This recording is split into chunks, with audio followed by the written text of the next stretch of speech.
Bismillahirrahmanirrahim. Assalamualaikum warahmatullahi wabarakatuh.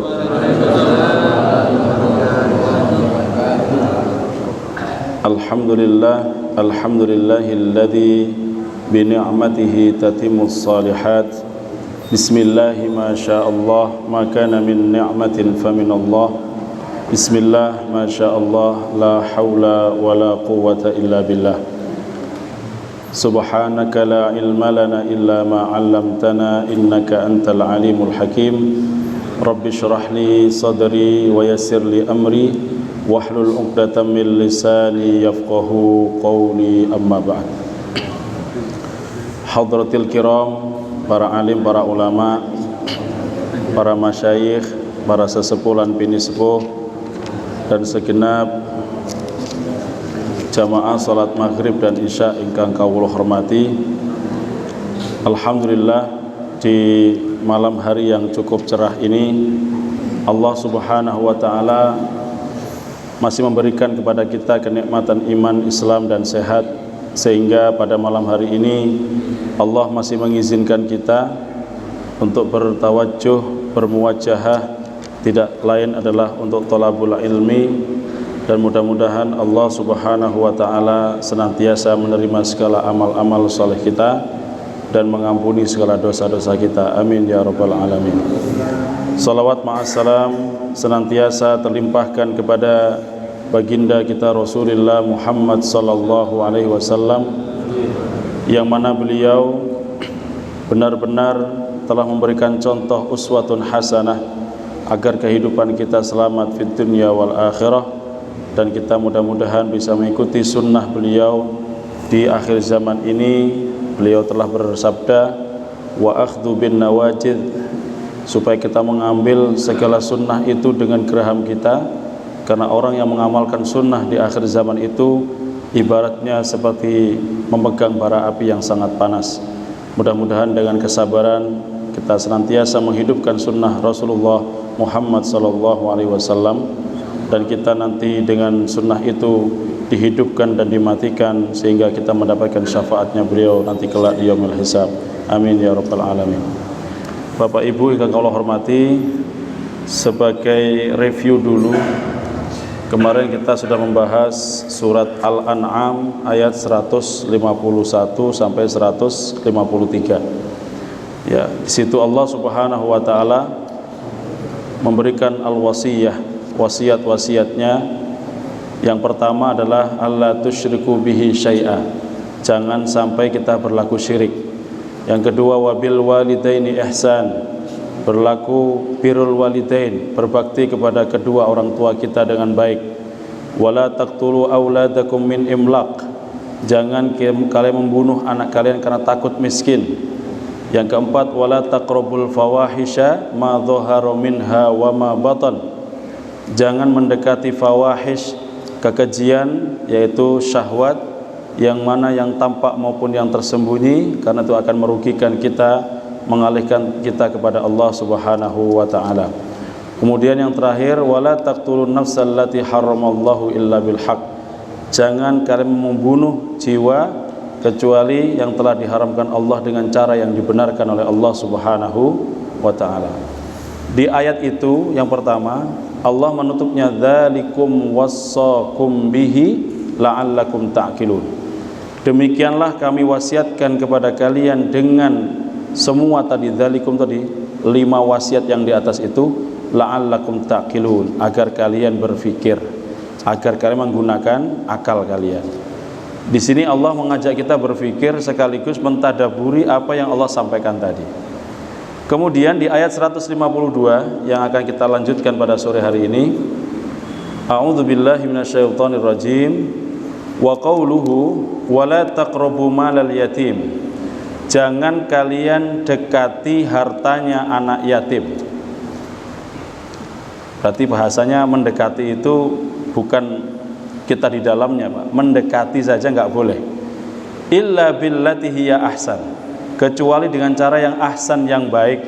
Hatta yablugha asyuddah, sampai mereka pada usia bulugh atau usia baligh, asyuddah, dan mereka sudah cukup usia dan pandai menggunakan segala hal dalam kehidupannya. Di sini Allah Subhanahu wa taala menjelaskan, qala Ibnu Athiyah, penulis mengatakan, berkatalah Ibnu Athiyah, hadza nahyun 'amun 'anil qurbi alladhi ya'ummu wujuhat tasarruf. Ini menunjukkan larangan secara umum. Jadi larangan ini berlaku umum, enggak boleh kita semua itu mendekati harta anak yatim.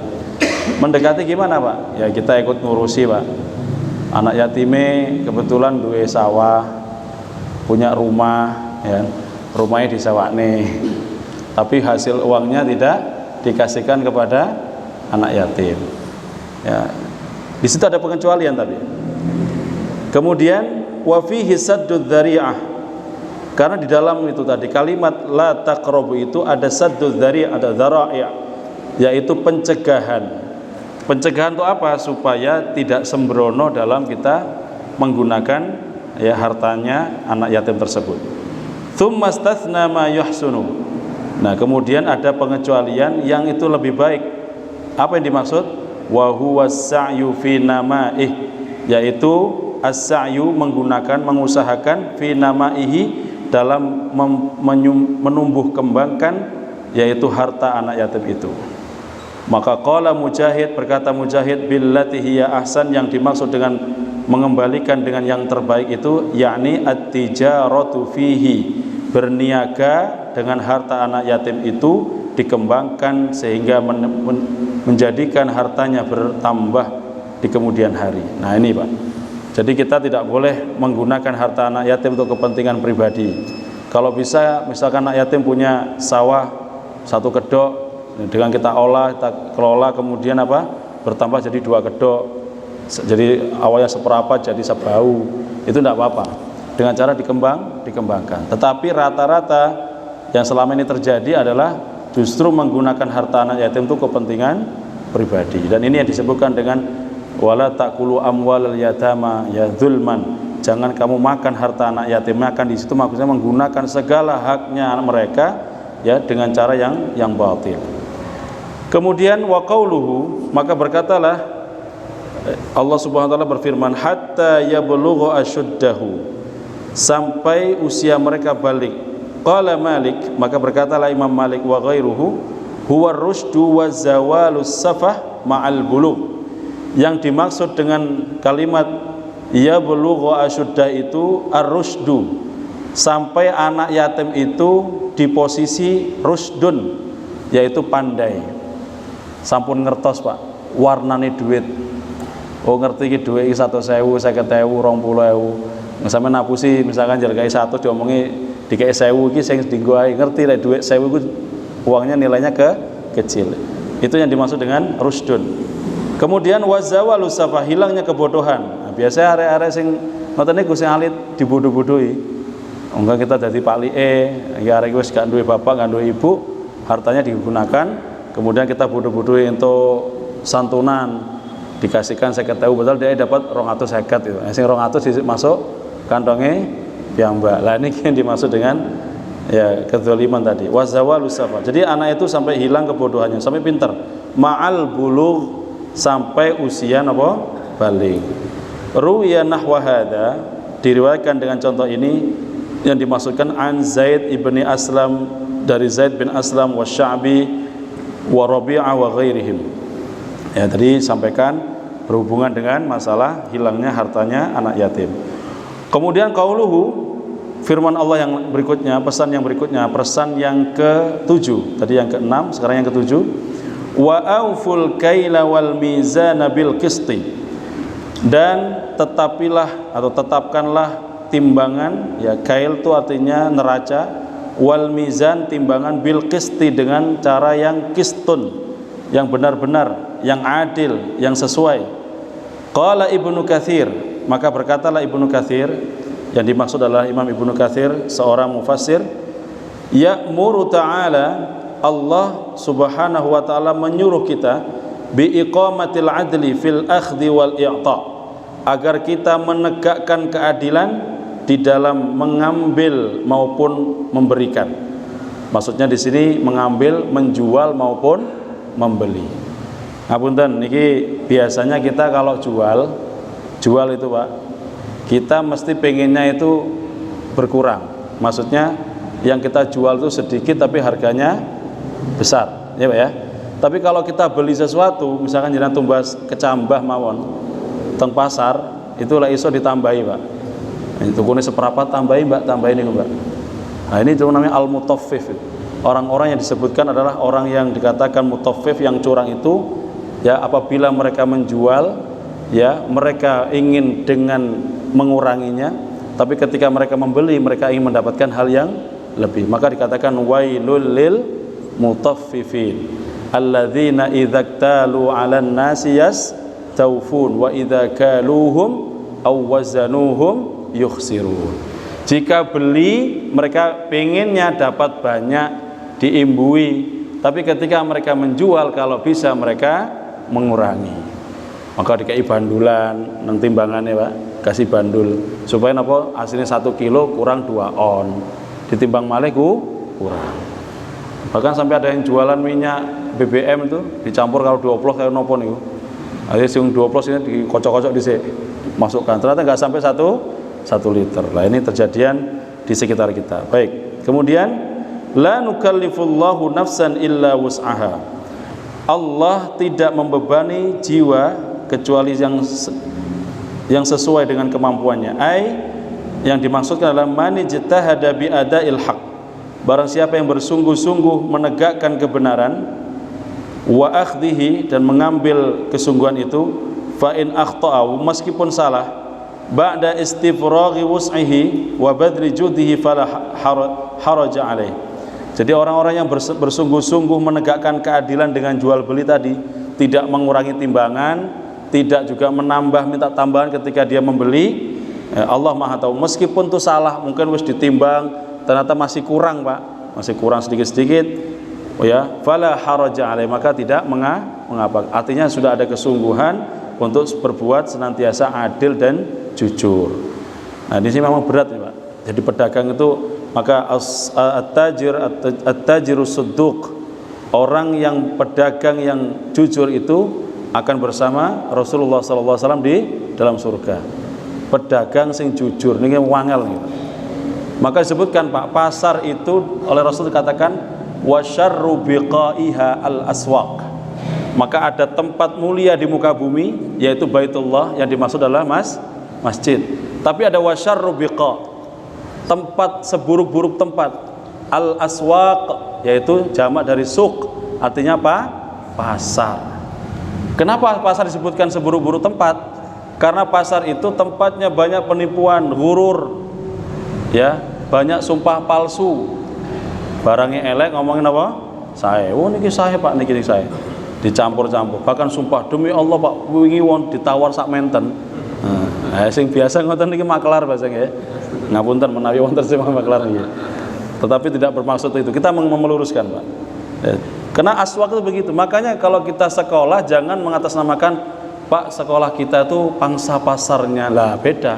Sekolah tempat tholabul ilm, sedangkan pasar untuk tadi mencari Kalau sudah sekolah dikatakan pangsa pasarnya menengah ke atas, berarti bukan sekolah. Itu namanya sudah jadi pasar. Berarti tujuan jenengan dirikan sekolah, madrasah, pondok, berarti profit oriented, mencari keuntungan. Jelas nggih?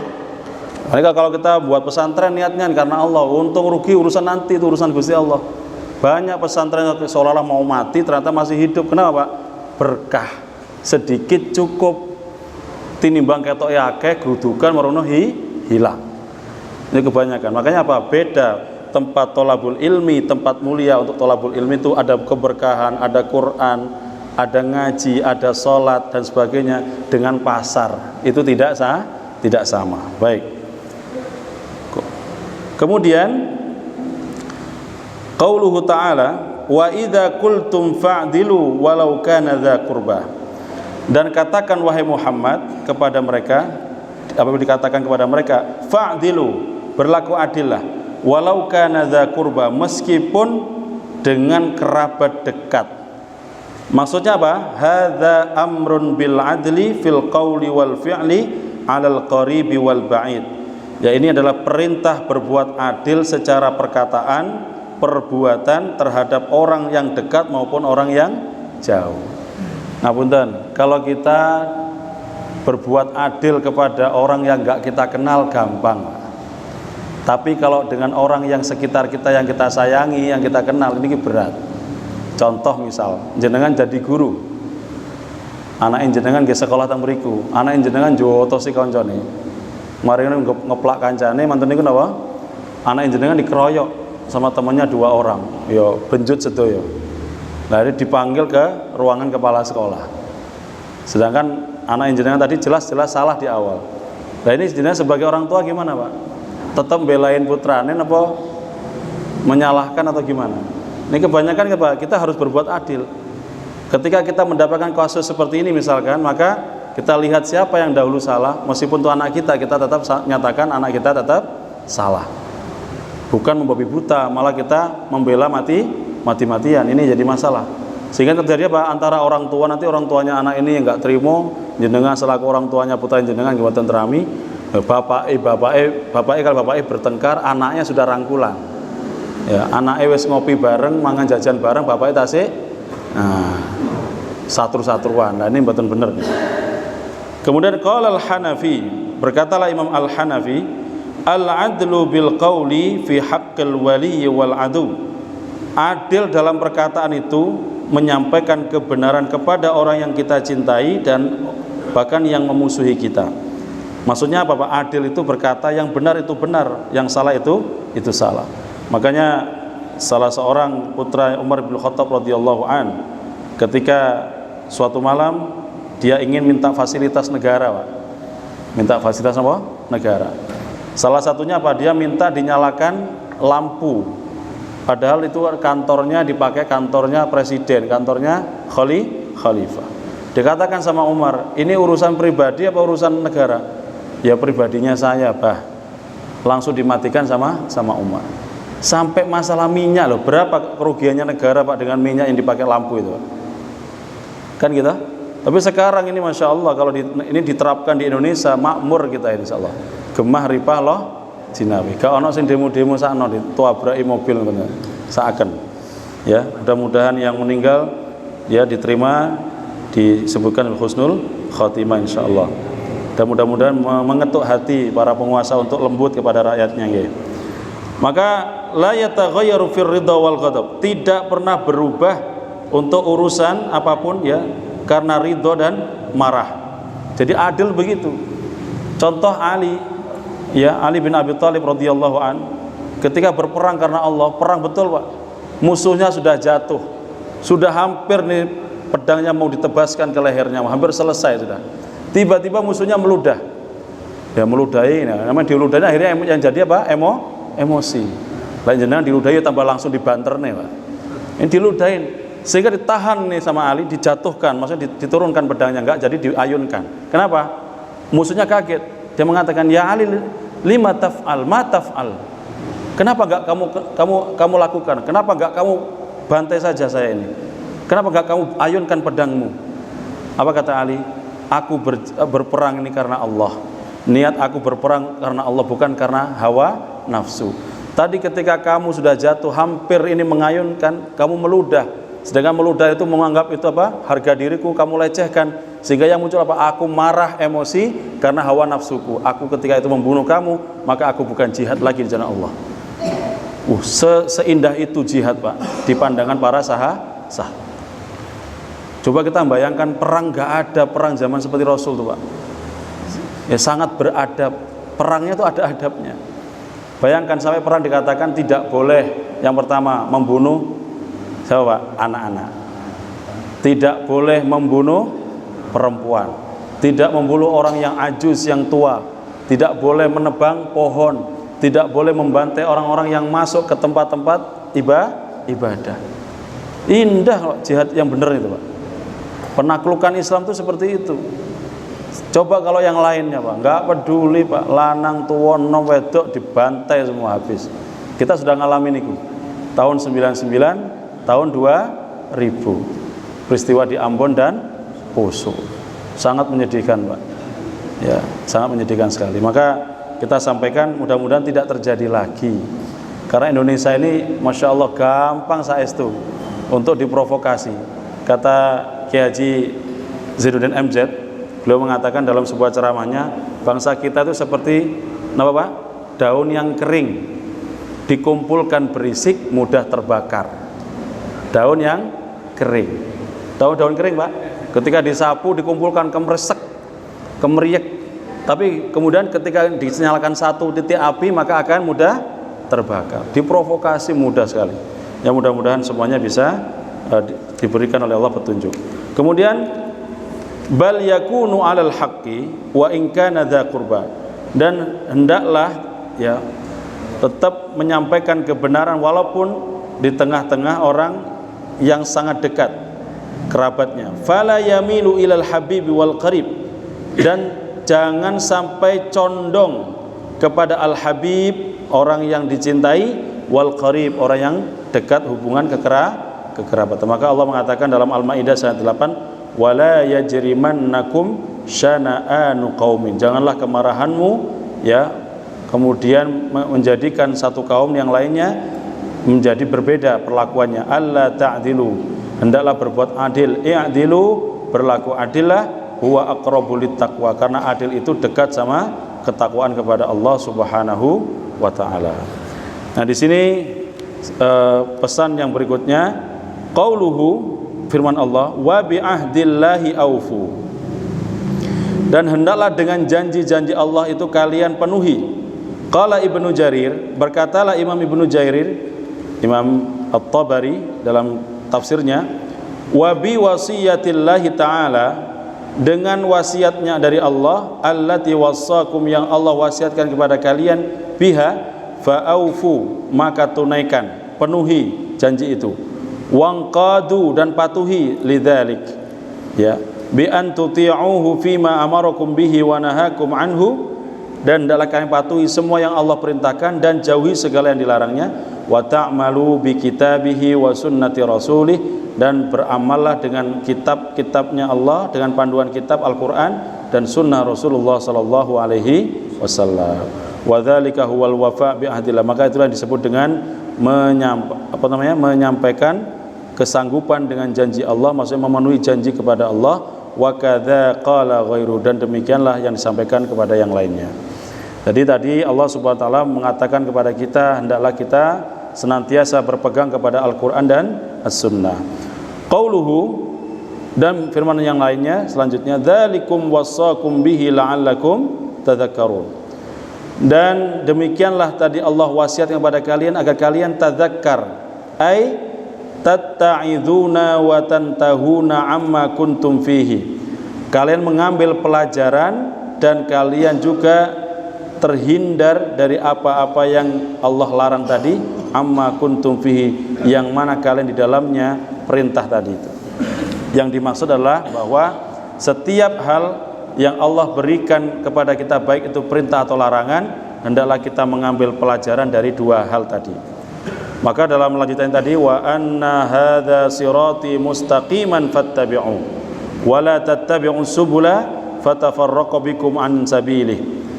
Dan Allah mengatakan, qala al-Qurtubi, hadhihi ayatun azimah, ayat ini tentang wa anna hadza sirati mustaqiman, ini ayat yang sangat agung. Atafaha ala ma taqaddam, maka diatofkan kepada ayat yang sebelumnya.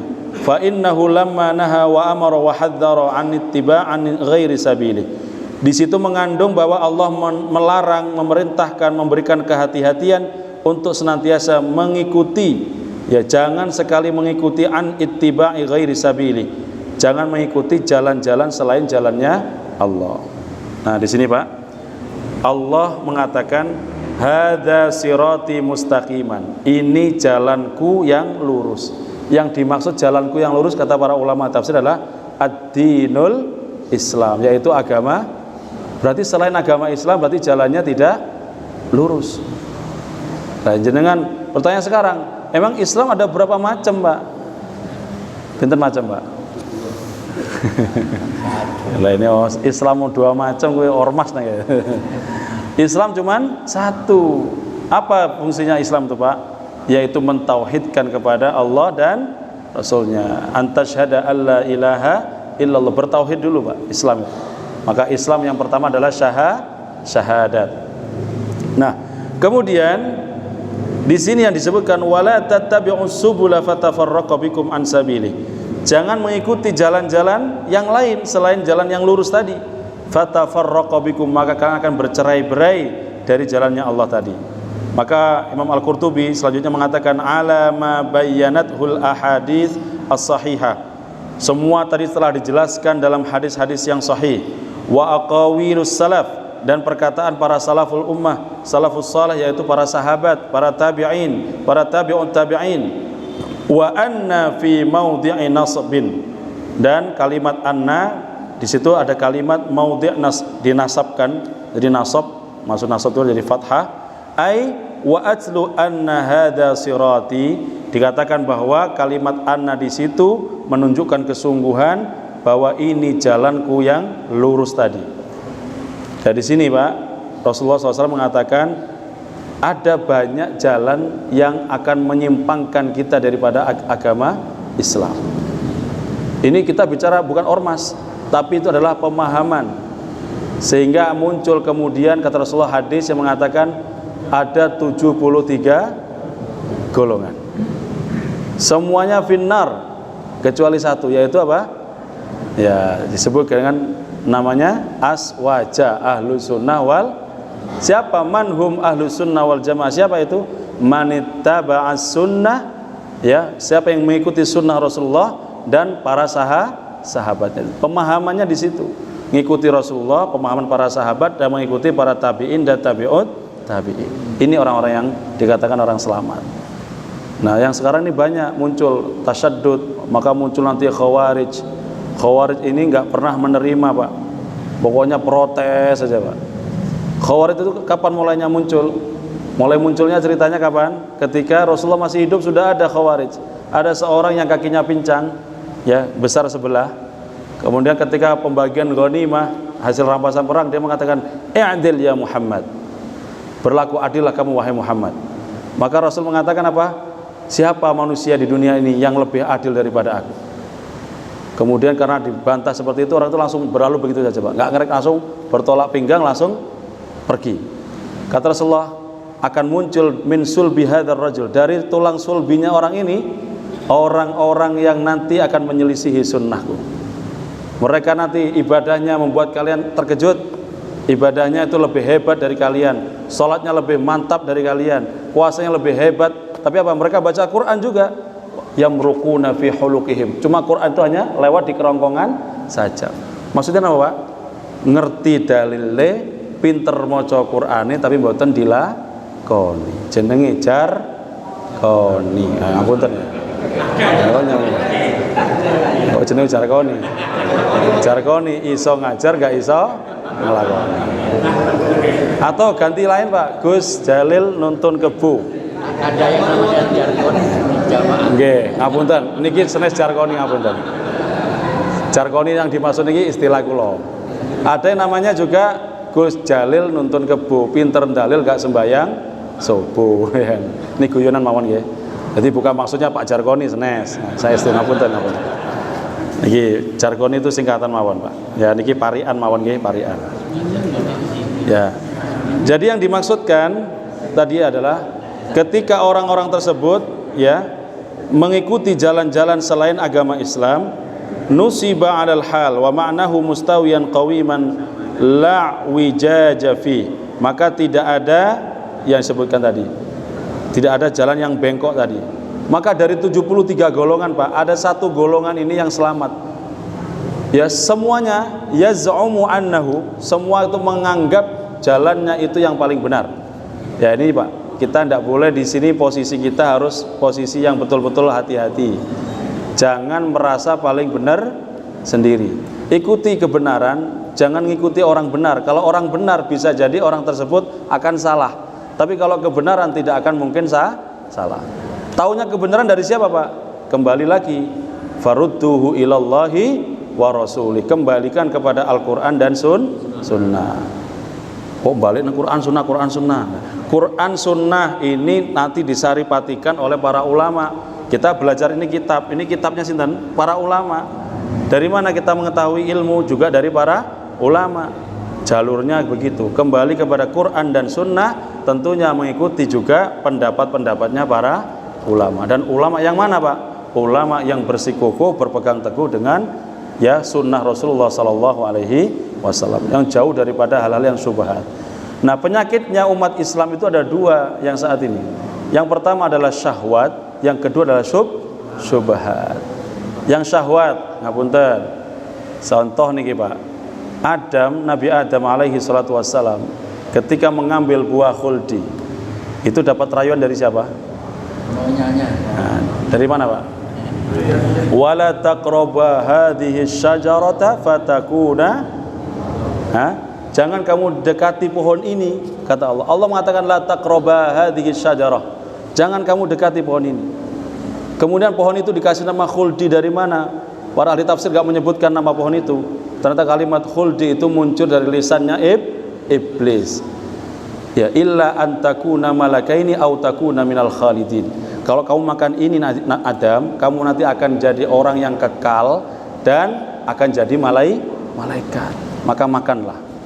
Nabi Adam tidak mau kekeh, Pak. Imannya kuat. Nah, iblis tidak kurang coro. Adam tidak bisa, Hawa yang dirayu, Pak. Nah, Hawa ini siapa? Istrinya Nabi Adam. Dan Nabi Adam dirayu sama istrinya, geletak. Loh, Nabi saja dirayu bojone geletak, pokoknya ustadz ya. Apalagi cuman kita semua seperti ini, pasti geletak. Bayangkan Nabi Adam, apa katanya? Wahai suamiku, ambillah ini. Makan coba. Diambil, baru diambil, kemudian apa? Kemudian luntur semua pakaiannya, ya. Disebutkan bahwa beliau muryanan, telanjang bulat, saking malunya menutupi dengan daun-daun. Nah, di situ penyesalan Nabi Adam mengatakan, Rabbana dzalamna anfusana wa illam taghfir lana wa tarhamna lanakunanna minal khasirin. Pertanyaan sekarang, dosa apa yang dilakukan Nabi Adam? Dosa syahwat, yaitu makan. Dosanya perut. Makanya perhatikan makan kita, Pak. Makan kita ini hati-hati. Orang itu berbuat buruk karena faktor makanannya. Ustadz, bukan masalah enak ini pecel, ini rawon, senes. Ini masalah halal kali haram. Karena di akhir zaman akan ada banyak orang mengambil sesuatu itu la yubali, tidak peduli lagi bainal halal wal haram, mana haram mana haram, tidak peduli. Pokoknya entuk sikat. Maka sekarang di istilahnya satset, ya gas pol. Pokok entuk ndang wis. Enggak tahu ini syubhat atau tidak. Nabi Adam itu diusir dari surga karena satu faktornya, kena syahwat. Syahwatnya adalah makan. Maka Allah mengatakan, ya, fal yanzuril insanu ila ta'ami. Perhatikan apa yang dimakan. Perhatikan. Bukan masalah zat makannya, tapi prosesnya gimana. Dia dapat makanan dari siapa. Makanya Abu Bakar As-Siddiq suatu ketika dia nggak punya apa-apa, pembantunya ini, budaknya, menjual salah satu, rambutnya dipotong, dijual di pasar, dibelikan makanan. Ketika dapat makanan kok tiba-tiba, biasanya makannya nggak enak, tiba-tiba rodo enak, Pak. Maka Abu Bakar As-Siddiq mengatakan, dari mana ini? Kamu dapat uang dari mana kok dapat makanan agak lezat ini? Dari mana? Dia mengatakan, mohon maaf wahai Amirul Mukminin, saya mendapatkan ini dari saya menjual rambutku yang panjang. Padahal hukum menjual salah satu anggota tubuh adalah dilarang. Maka kemudian apa yang dikatakan, Abu Bakar ini orang yang sangat hati-hati, wara, sangat zuhud, sangat hati-hati dengan hal-hal yang haram dan syubhat. Langsung dirogohkan nih, Pak, ke mulutnya, dimuntahkan semua makanan yang dimakan. Kalau jenengan gimana, Pak? Bahasanya wis kadung, wah, sate ini wis 10 ya. Nah ini, Pak, sudah habis satu napa? Gulene sak mangkok, satene sak 10 tusuk. Lah ini sudah eman-eman, Pak, dari digeroh. Abu Bakar tidak peduli, langsung digeroh malam itu juga, dimuntahkan semuanya, Pak, tanpa tersisa. Kehati-hatian. Maka mengatakan begitu hati-hatinya masalah makan ini hubungannya dengan zuriyahnya gitu. Hubungan dengan anak keturunan. Maka salah satu cerita yang sangat masyhur dalam kitab itu, ayahnya Imam Asy-Syafi'i rahimahullah Salah satunya yang diceritakan Pak, seorang pemuda yang menemukan buah delima. Bukan buah anggur tapi delima. Delima itu jatuh di sungai. Kemudian dia kondisi lapar, ya namanya pemuda waktu itu, langsung diambil. Ketika diambil apa Pak? Dimakan. Nah ketika dimakan itu baru ingat, ini dari mana makanan gitu. Kemudian dicari sepanjang jalan, dikatakan sampai sehari semalam tuh mencari rumah siapa yang punya kebun delima di pinggir sungai. Ditemukan Pak. Setelah ditemukan dikatakan, wahai Bapak, saya tadi kemarin saya makan ini buah, saya nggak tahu ini milik siapa, saya minta dihalalkan. Nah orangnya tahu ini anak baik. Dia mengatakan, tidak, saya nggak terima, ini buah mahal, jatuh satu saya rugi. Kamu mau saya halalkan? Mau Pak, tapi kamu harus bekerja sama saya 1 tahun. Bayangkan Pak, gara-gara satu gigitan buah delima dihukum jadi budak selama 1 tahun. Setelah itu apa? Yang kedua, kamu harus mau menikah sama anak saya yang cacat. Ya gimana Pak? Kalau jenengan pasti kabur. Mosok goro-goro jambu sak cokot ya. Kokon kerja 1 tahun kali ngerabi putrane atau putrinya yang cacat. Bayangkan Pak, tapi diikuti sama ini. Sehingga Pak dimakan, kemudian bekerja selama 1 tahun, dan kemudian setelah 1 tahun dinikahkan sama putrinya yang cacat. Tapi qadarullah ketika dibukakan pintu kamarnya perempuan tadi, diperkenalkan, dita'arufkan, ya ketika sudah akad tadi sudah selesai, dibukakan apa Pak? Ternyata anaknya tidak cacat, anaknya utuh, katanya matanya buta, tangannya buntung, kakinya pincang, ternyata semuanya apa? Utuh. Maka dikatakan siapa? Pak, ini beneran anak jenengan? Iya. Tapi ternyata apa? Dikatakan bahwa ini, saya katakan demikian karena apa? Dia sangat menjaga hati, tidak pernah kemana-mana, tidak pernah melihat yang haram, tidak pernah mengambil barangnya orang lain, tidak pernah berjalan-jalan tempat-tempat maksiat.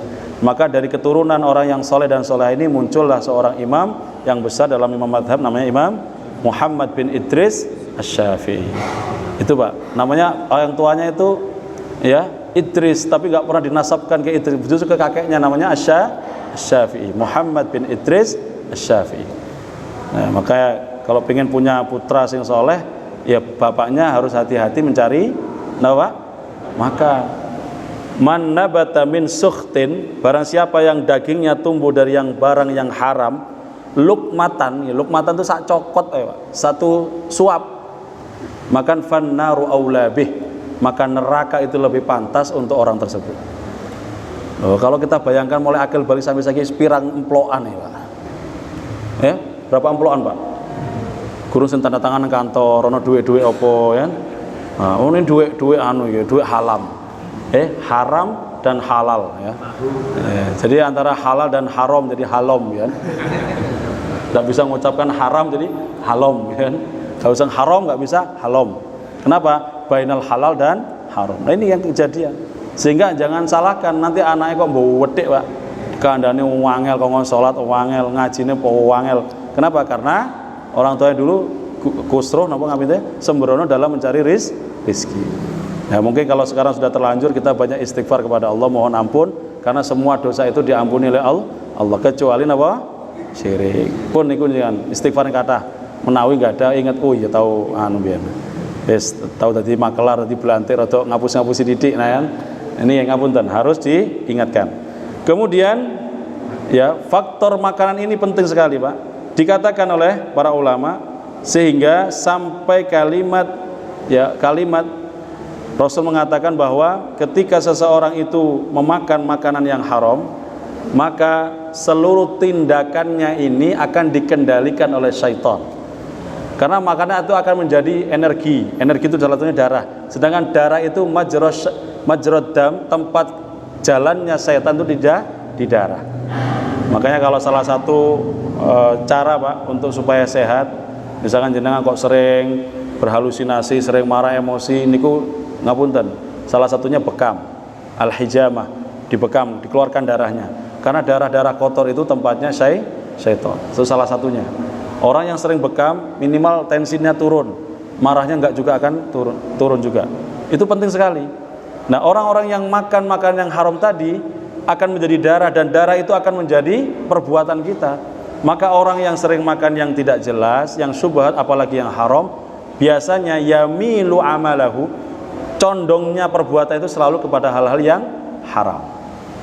Biyen gak seneng ini malah saiki seneng. Oh, biyen gak seneng aduan PT, moro-moro seneng apa? Aduan PT. Dan ini mudah-mudahan tidak terjadi jangan kita semuanya karena kehati-hatian kita, dan kita mohon kepada Allah mudah-mudahan dijauhkan dari semua hal-hal yang menjatuhkan kita ke dalam nerakanya Allah Subhanahu wa taala. Saya kira sudah waktu azan sudah datang, kita cukupkan dan kita akhiri dengan kalimat subhanakallahumma wa bihamdika asyhadu an la ilaha illa anta astaghfiruka wa atubu ilaik. Hadanallahu wa iyyakum, nasrun minallah wa fathun qarib wa basyiril mu'minin. Assalamualaikum warahmatullahi wabarakatuh.